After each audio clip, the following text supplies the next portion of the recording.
Good morning everyone. हमने class 10th में जो अपना टॉपिक चल रहा है एपी यानी समांतर श्रेणी अर्थमेटिक प्रोग्रेशन, उसका पहला पार्ट देख लिया था। आज हम उसका सेकंड पार्ट देखेंगे जो अपन ने बेसिक पढ़ा था उसके आगे के क्वेश्चन टाइप ही है कुछ, ठीक है। इसमें क्वेश्चन अपन करना सीखेंगे, ठीक है। और उस जो पुराना चैप्टर जो अपन ने पढ़ा है उसको रिवाइज भी मैं साथ में कर देता हूँ, ठीक है। अपना चैप्टर है एपी यानी अर्थमेटिक प्रोग्रेशन, जिसको हिंदी में समांतर श्रेणी बोलते हैं, ठीक है। इसमें कुछ अपन कह सकते हैं नाम वगैरह हैं जो अपने सबसे ज्यादा काम आएंगे, उनको अपन एक बार फिर से देख लेते हैं, ठीक है। सबसे पहले है ए का मतलब अपन ने उस वीडियो में देखा था। ए का मतलब क्या होता है? कोई भी एक एपी है यानी समांतर श्रेणी है, उसका जो सबसे पहला पद होता है उसको हम ए बोलते हैं। यानी ए का मतलब हो गया क्या? प्रथम पद, ठीक है। प्रथम पद या इसको ए से ही लिखेंगे। हिंदी मीडियम हो चाहे इंग्लिश मीडियम हो, हमें ये सब पता होनी चाहिए, ए डी इन सब का मान। ए को अपन प्रथम पद पढ़ेंगे। तो इस क्वेश्चन के अकॉर्डिंग अगर बात करें तो प्रथम पद कितना हो गया? 2 हो गया ना। फिर बात आती है डी क्या है? डी का मतलब हो गया आपका सार्वअंतर, कॉमन डिफरेंस, ठीक है। अपन ने उस वीडियो में पढ़ा था। तो डिफरेंस क्या था? हमने सीखा था कि दूसरे वाले में से पहले वाला अगर अपन घटाते हैं तो डी आता है। तो डी को क्या बोलते हैं? सार्वअंतर, हिंदी में, इंग्लिश में कॉमन डिफरेंस। क्या था? दूसरे वाले में से पहले वाला घटाना था। यानी 7 में से 2 घटाए तो कितने बचे? 5। देखो 7 में से 2 जाएंगे तो 5, 12 में से 7 जाएंगे तो भी 5, ठीक है। 5 बचता रहेगा। इसका मतलब कॉमन डिफरेंस सब जगह बराबर होना चाहिए, और अगर वो सभी जगह बराबर होता है तब भी वो एपी है, अन्यथा एपी नहीं है, ठीक है। ये सार्वअंतर हो गया, इतना काम हो गया। अब यहां पर ये जो दो क्वेश्चंस, ये जो दो चीजें हैं, ये सबसे ज्यादा बच्चों को कंफ्यूज करती है, और आप भी इन्हीं में ही अटकोगे। इसलिए ध्यान से सुनना, कान लगा कर। देखो अगर मैं एक बात पूछूं, ध्यान से देखना, मैं अगर पूछता हूं क्लास में कितने बच्चे हैं, ठीक है।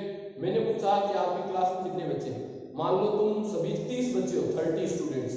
तो मैंने पूछा कितने बच्चे, तो तुमने कहा 30, ठीक है। तुमने कहा 30। अब मैंने पूछा कि भाई 30वां बच्चा कौन है, यानी 30 नंबर, रोल नंबर 30 कौन है। अगर मैं ये पूछ लेता हूं रोल नंबर 30 कौन है, मान लो कोई योगेश नाम का लड़का है, क्योंकि लास्ट में ज्यादातर यही नाम आता होगा, योगेश नाम का लड़का है, और ये क्या है? Total student. दोनों क्वेश्चन देखो क्या है। मैंने पूछा कितने बच्चे हो, तो तुमने बोला 30। और अगर मैं पूछूं कि 30वां बच्चा कौन है, तो उसका नाम क्या आ जाएगा? योगेश। यानी अगर किसी पद की वैल्यू अगर आपको दी हुई है तो वो क्या होगा? एन होगा। और अगर कौन सा पद है ये अगर पूछा जाएगा तो क्या होगा? एन होगा, ठीक है। एन का मतलब वैल्यू आनी चाहिए। तो अगर मैं पूछूं भाई ये योगेश कौन है, तो तुम कहोगे सर 30वां जो बच्चा है ना वो योगेश है। यानी सीधी बात यही होगी ना कि 30वें पद की वैल्यू योगेश है। ये तो बात हुई, 30वें पद की वैल्यू क्या है? योगेश है। और अगर इसको और ज्यादा सिंपल करूं तो अपन 2 की टेबल में ऐसे होती है, 2 की टेबल, 2 का पढ़ा। मैं अगर आपसे पूछता हूं कि 2 का पढ़ा 8 बार बोलो, कितने आएंगे? तो अपन जानते हैं कि 8वां पद यानी 8th टर्म कितनी आएगी? 16। तो ये 16 क्या हो गया? 8वें पद की वैल्यू होगी। तो जो वैल्यू आती है, मान आता है ना, वो तो क्या आएगा? उसको अपन एन बोलेंगे। एन हो जाएगा 16। एन का मतलब जो पद पूछा है उसकी वैल्यू आनी चाहिए, ठीक है। और एन का मतलब वो कितने नंबर पे है वो पद, वो होता है एन। क्लियर? थोड़े क्वेश्चन देखोगे तब समझ में आएगी ये बात। और अगर रटाफिकेशन के हिसाब से बताऊं तो आपको ध्यान रखना है, इंग्लिश मीडियम में अगर किसी के ऊपर टीएच लगा हुआ ऐसे मिलता है आपको 10th टर्म, तो ये टीएच लगा हुआ जिस पे होगा, तो ये जो मान है ना टीएच के साथ वाला, ये एन का मान होगा, ठीक है। और हिंदी मीडियम के अकॉर्डिंग बात करूं तो जिसके ऊपर वहां पद ऐसा लगा हुआ है, तो ये जो होगा ना वहां लगा हुआ टाइप, वो आपका एन की वैल्यू होगा, ठीक है। तो ये आपका कुछ बेसिक कॉन्सेप्ट हो गया। एन और एन क्या है। अब अपन सवाल की तरफ चलते हैं। यानी n का मतलब होगा कोई पद, या इसको पूछा जा सकता है कौन सा पद, ठीक है। और n की वैल्यू क्या आएगी, इसको अंतिम पद भी लिखा जाता है, कई बार ये अंतिम पद के रूप में भी आता है। अंतिम पद समझ लो या पद का मान समझ लो। पद माने क्या होता है, टर्म, ठीक है। यानी ये वैल्यू आएगी अंतिम वैल्यू के लिए, यानी लास्ट होता है, जैसे ये 20 2 की टेबल में 20 लास्ट में आता है, उसके लिए भी n यूज किया जाता है। तो इसलिए अंतिम पद के लिए और कोई पद की वैल्यू के लिए। अब n क्या था, अब इस क्वेश्चन को ध्यान से देखते हैं। देखो ये वाली सारी चीजें इसमें ढूंढ ले। सबसे पहले हिट हो गया क्या, हाँ, ये क्वेश्चन है find the 10th term of AP. ये एक एपी दे रखी है, इसकी 10th टर्म पता लगानी है। हिंदी में क्या होगा क्वेश्चन, समांतर श्रेणी 2 7 12 का 10वां पद ज्ञात कीजिए, ठीक है। तो अगर मैं बात करूं प्रथम पद ए, जिसको बोलते हैं इंग्लिश मीडियम ओनली लिखेंगे फर्स्ट टर्म, ठीक है। यहां पे लिख देंगे FIRST first term. First term A कितना है 2, फिर डी क्या हो जाएगा, डी होगा A2 माइनस A1, यानी A2 कितना है 7 - 2, यानी डी बराबर कितना आ गया 5। ए डी पता लगा लिया। सबसे पहले हर क्वेश्चन में ए और डी का ध्यान रखना है आपको, ये दो तो चाहिए ही चाहिए। अब बात करते हैं भाई, ये 10 लिखा हुआ है, किसकी तो वैल्यू होगी, किसकी है 10वां। तो मैंने कहा अभी अगर किसी पे वां लगा हुआ या टीएस लगा हुआ है तो वो किसकी वैल्यू है, वो आपकी एन की वैल्यू है। और अगर आप क्वेश्चन को ध्यान से पढ़ते हो तो आपको समझोगे तो पता लगेगा किसने पूछा क्या है। इसने पूछा है समांतर श्रेणी 2 7 12 का 10वां पद ज्ञात कीजिए। 10वां पद ज्ञात कीजिएगा मतलब 10 नंबर पे कौन आएगा ये पता लगाना है। तो 10वें नंबर पे कौन आएगा, इसका मतलब 10वें पद की वैल्यू आपको पता लगानी है। और वैल्यू अगर हम किसी चीज की लगाते हैं ना तो वो क्या होती है, an होती है। यानी सिंपल सी बात, an आपको निकालना है, 10वें पद की वैल्यू निकालनी है, यानी an आपको निकालना है। क्लियर है, तो इस तरीके से अपन करेंगे। अब बात करते हैं an का एक फॉर्मूला होता है, इसको देखो। an का फॉर्मूला क्या है, a प्लस n - 1d, ठीक है। इस फॉर्मूले को ध्यान से आपको ध्यान में रखना है, ये इंपॉर्टेंट है। इस क्वेश्चन में तो हम सीधा भी कर लेंगे, लेकिन ये बहुत जगह काम आएगा। क्या है, an = a plus n - 1d, ठीक है। अब देखो इसको इस तरफ अप्लाई करते हैं, तो an फाइंड करना है तो मैं फॉर्मूला लिख देता हूं a प्लस n - 1d, ठीक है। n यानी कितना 10। देखो अपन ने लिखा था अगर a 10 लिखता हूं तो इसका मतलब क्या हुआ 10वां पद, उसकी वैल्यू a कितना है 2 प्लस n कितना है 10। कहा था ना ts लगा हुआ वहां लगा हुआ n की वैल्यू होगा -1 d कितना है 5 है। ये मल्टीप्लाई है, ध्यान रखना इस ब्रैकेट के साथ। तो a 10 की वैल्यू क्या आएगी 2 प्लस, सबसे पहले इन दोनों को घटाओ फिर इससे मल्टीप्लाई करना है।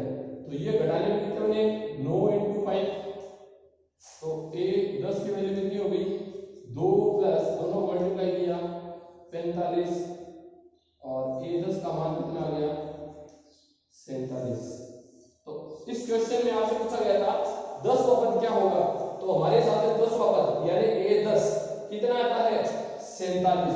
तो ये 47 क्या है, ये 10वें पद का मान है, यानी ये an की वैल्यू है, ठीक है। अब आपको ध्यान ये रखना है, इसको एक तरीके से और भी हम कर सकते हैं।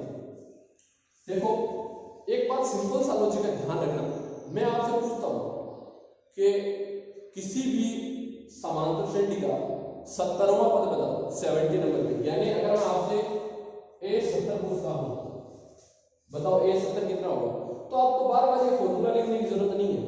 आपको सिंपल तरीके से फॉर्मूला ध्यान ये कर सकते हो कि a 70 बराबर क्या होगा।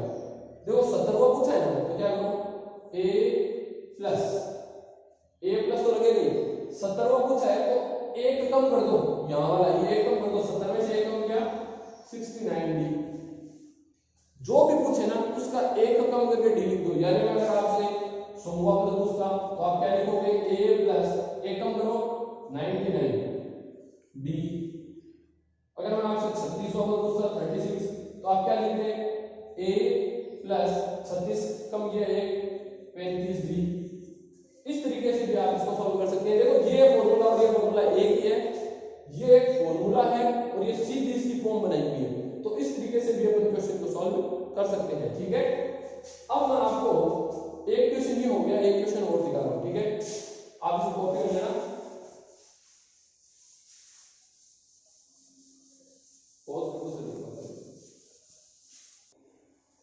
ठीक है, अपन ने एक क्वेश्चन कर लिया है, दूसरा क्वेश्चन मैंने काम लिख रहा हूं, देखिए ये दूसरा क्वेश्चन है, उससे अलग है। क्वेश्चन है बीच टर्म ऑफ एपी 21 18 15 इज -81, यानी समांतर श्रेणी 21 18 15 ये समांतर श्रेणी है, एपी है, इसका कौन सा पद -81 होगा।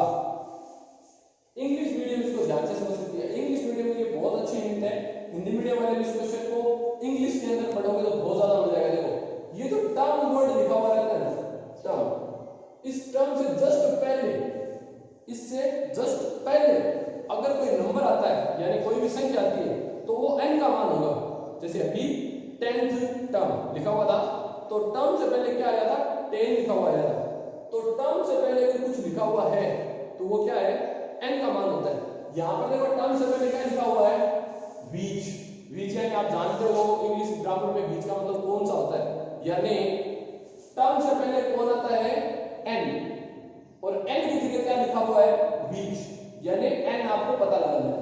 ठीक है, इस क्वेश्चन को करेंगे तो सबसे पहले a कितना हो जाएगा 21, d जो a2 माइनस a1 होता है यानी 18 माइनस 21 यानी d का मान -3 आ गया।